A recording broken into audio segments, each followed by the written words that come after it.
Ouais, mais tu vois, contre ce mec-là, là, j'avais une position gagnante, mais je l'ai foiré, j'ai donné une pièce en un. Ouais, contre l'autre, pareil, j'étais gagnant, mais il m'a arnaqué. Bon, ça, c'est des phrases que tous les joueurs d'échecs ont déjà dit. Et ça tombe bien parce que dans cette vidéo, on va voir ensemble les 4 règles d'or pour ne plus se faire arnaquer aux échecs. Si on respecte ces 4 règles, on ne pourra plus se faire arnaquer. Voilà, c'est pas compliqué. Et pour chaque règle, je vais vous mettre un exemple qu'on va pouvoir détailler. Et le premier est sous vos yeux. Alors chaque exemple est extrait de parties dans la base de données qui est accessible à tout le monde.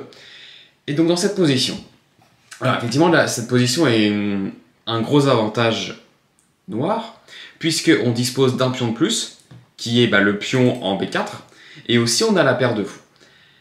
Mais en fait finalement notre pion sur la colonne B il est bien bloqué, c'est-à-dire que on peut pas jouer x4 suite fou prend en B3 parce que ça serait fou de couleur opposée, et même si c'est gagnant c'est quand même beaucoup plus dur à gagner. Donc en fait finalement le pion en B4 il est bloqué, et c'est là où on va avoir notre première règle d'or. Vous pouvez mettre pause si vous voulez chercher le plan gagnant pour les noirs. Alors beaucoup de coups sont possibles, mais quand il n'est pas facile par le calcul, comme dans cette position, de déterminer un gain, il faut créer un plan. Il faut se créer un plan et savoir ce qu'on va faire. On ne peut plus jouer à l'aile dame, comme on l'a dit. Et donc, la première règle d'or, ça va être de créer une deuxième faiblesse dans la position adverse. On dit souvent qu'une faiblesse, c'est pas suffisant pour gagner. Mais une deuxième, en fait, l'adversaire ne pourra pas défendre les deux à la fois. Une, il peut mettre toutes ses pièces pour défendre une faiblesse, mais deux, il n'y arrivera pas. Et c'est exactement ce qu'on va faire avec H5. En fait, on veut se créer un pion passé à l'aile roi par G5 et H4.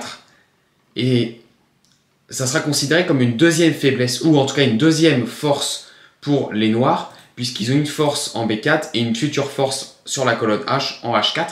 Et les noirs ne pourront pas, par exemple, transférer leur cavalier sur la colonne H, puisque le pion B4 serait libéré. Le fou aussi aurait du mal à venir sur la colonne H, puisqu'il protège le cavalier B3.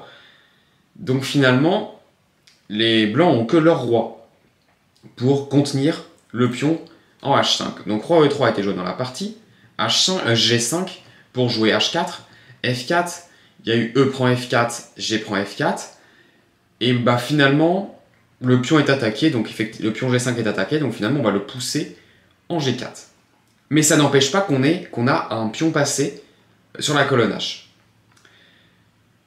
Et en fait, on va voir qu'à partir de là, c'est beaucoup plus simple de gagner pour les noirs, puisqu'ils ont ils ont appliqué le principe des deux faiblesses. F5, donc là, les noirs qui ont joué F6 pour éviter les E5. Par exemple, roi F4 serait pas possible, puisqu'il y aurait simplement fou E5 échec et le roi serait obligé de partir, et ensuite on pousserait le pion H. Donc ça, c'est pas possible. Et finalement, les blancs qui peuvent pas profiter de la case F4, et donc ils ont joué fou F1. Sauf que comme je l'ai dit avant, si le fou se dirige à l'aile roi, alors les noirs peuvent attaquer le cavalier, et là maintenant vous avez tous vu le coup, c'est fou A4.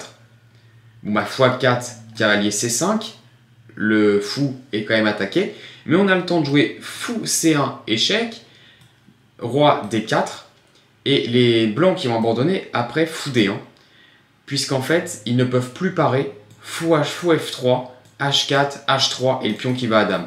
J'ai mis une petite variante illustrative, mais voilà, en gros on pousse le pion H, on peut même donner le fou si on a envie, le fou en C1, et on pousse H2. Et d'ailleurs, les blancs ne peuvent même pas jouer fou prend H3, puisque le pion G serait le nouveau pion H, et pareil, ils n'ont aucun moyen d'empêcher la promotion. Donc la première règle d'or, c'est créer une deuxième faiblesse chez le camp adverse. Pour ce deuxième exemple, qui est synonyme de deuxième règle d'or, on a une position qui est issue d'une partie de Korchnoi contre Savon en 1970. Et bon, la position, elle est vraiment bizarre. Alors, étonnamment, on a l'équilibre matériel, puisque contre la dame, les noirs ont tour, fou et un pion. Et bah, on pourrait croire qu'effectivement, la position est à peu près égale, puisque les deux rois sont pas très bien protégés. Ils nous ont plus qu'un pion devant leur roi, peut-être plutôt deux pour les noirs. Mais enfin, une dame, c'est une pièce très, très forte en attaque. Donc c'est mieux qu'ils en aient deux que un. Mais cette tour en B2, elle est assez active, parce que tour prend 2 échecs, quand même, c'est menaçant. Donc la dame en C4, finalement, elle est obligée de rester ici. On n'arrive pas vraiment à créer des menaces. Mais en fait, les blancs ont juste un coup gagnant ici. Vous pouvez mettre pause si vous voulez chercher. Si vous avez pensé à échanger avec tour C8, eh ben, c'était pas la bonne solution. En fait, après tour prend C8, dame prend C8 et fou F8, en fait, les noirs ont une espèce de forteresse parce que vous devez gérer le pion E2, donc par exemple avec roi F3, et ensuite les noirs ont tour prend A2, et en fait ces deux pions sont trop forts, et à moins que donc vous pouvez faire des échecs perpétuels avec dame G4 probablement, mais en fait si vous n'avez pas les échecs perpétuels, vous perdez la partie. Mais je crois qu'il y a des échecs perpétuels dans la position. Donc en fait la deuxième règle d'or, c'est d'échanger que si ça nous arrange. Ici tour C8, c'est un échange qui ne nous arrange pas. Donc quand on veut convertir une position gagnante en victoire, il faut échanger qu'à bon escient. Si vous avez pensé à roi F3 pour protéger le pion E2, bon bah c'est un bon coup. Bon, c'est pas le meilleur parce que quand vous allez voir le plus direct dans la position, vous allez dire bah oui, c'est vrai que roi F3 c'était peut-être pas très direct. Parce qu'en gros, après tour D2, on va aller protéger ce fou D6.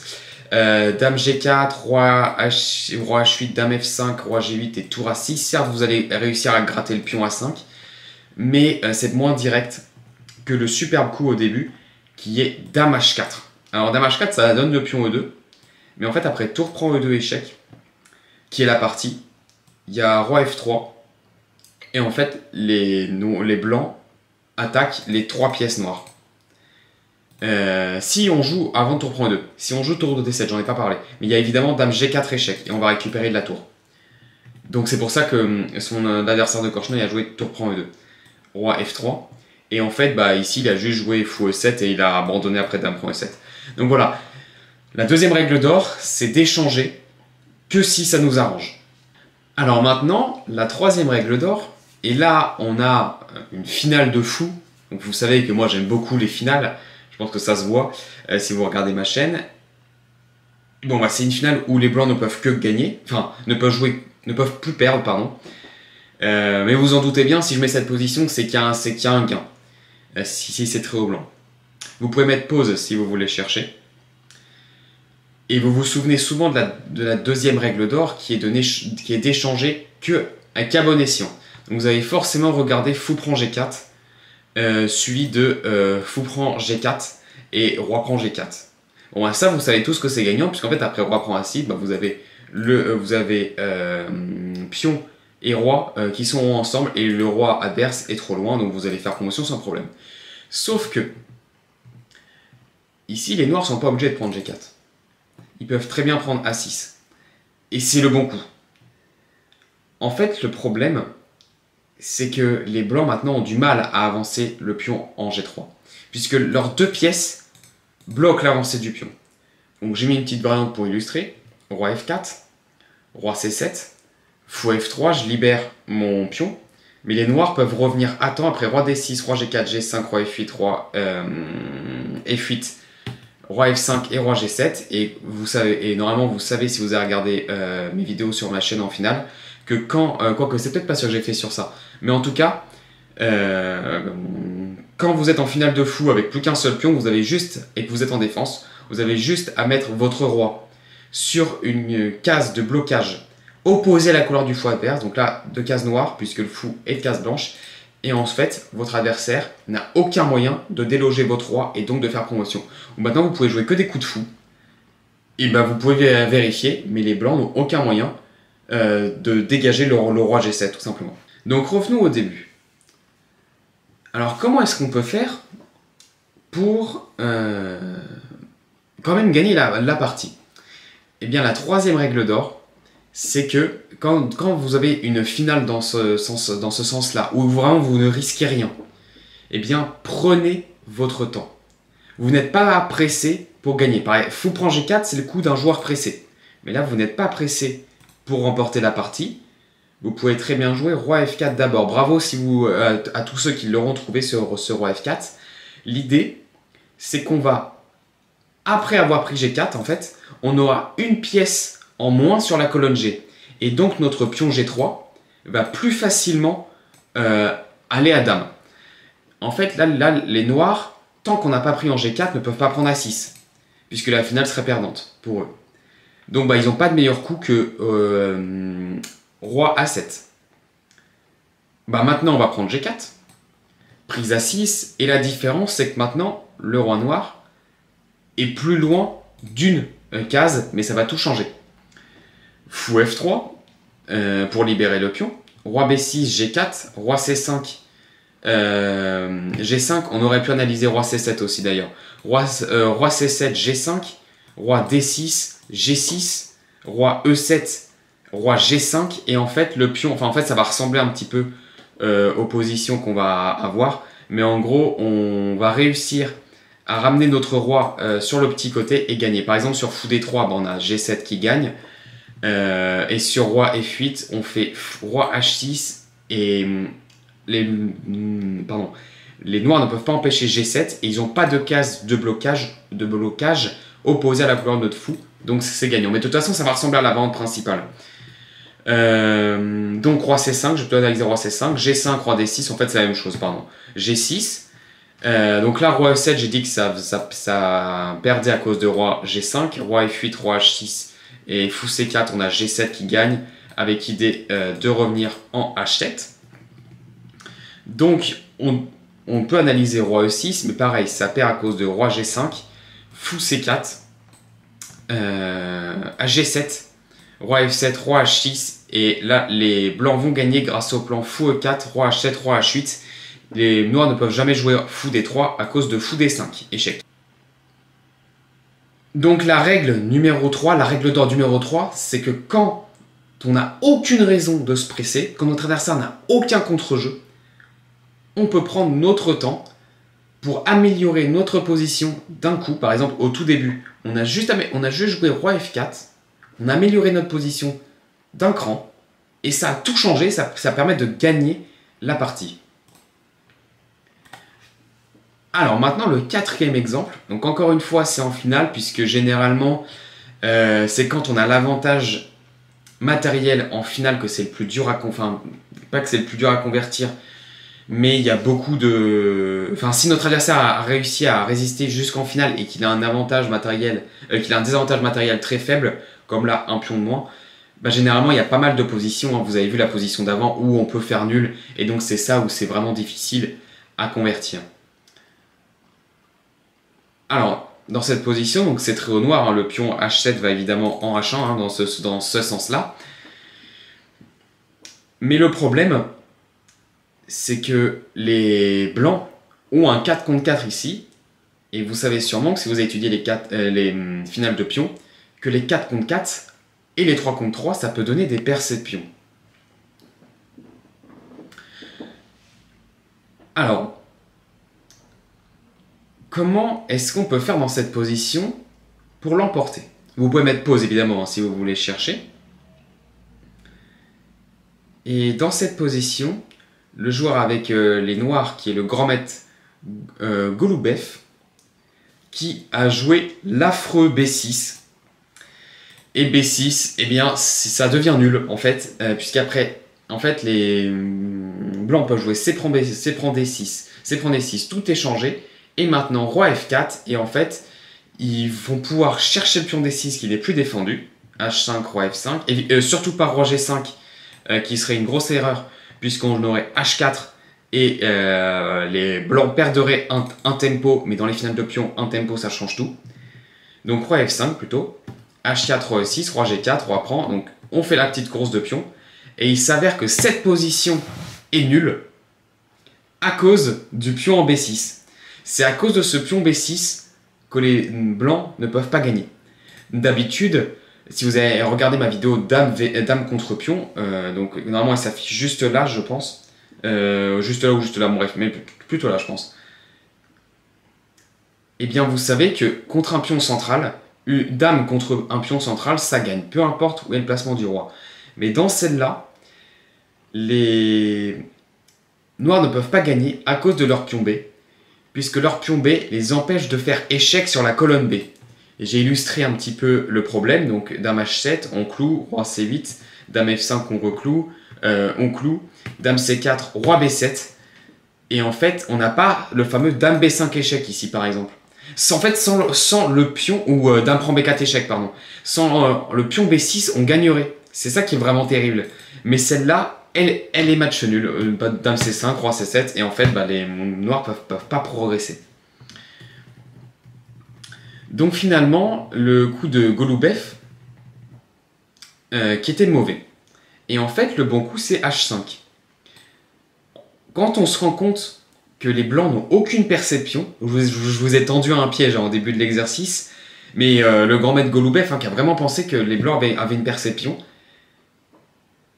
Quand on se rend compte que les blancs n'ont aucune perception, en fait on peut très bien jouer H5 et juste aller à dame. Donc là évidemment c'est prend D6, bah, c'est plus la même. Puisque roi F4, on a H4 et en gros on arrive un temps avant, mais ça change tout.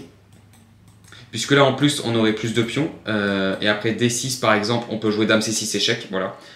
Et donc là c'est fini. Donc il n'y a plus le contre-jeu à base de ces prend D6. Donc dans la partie, ça a joué B5. Là évidemment, il n'y a qu'un seul coup, sinon c'est pas drôle.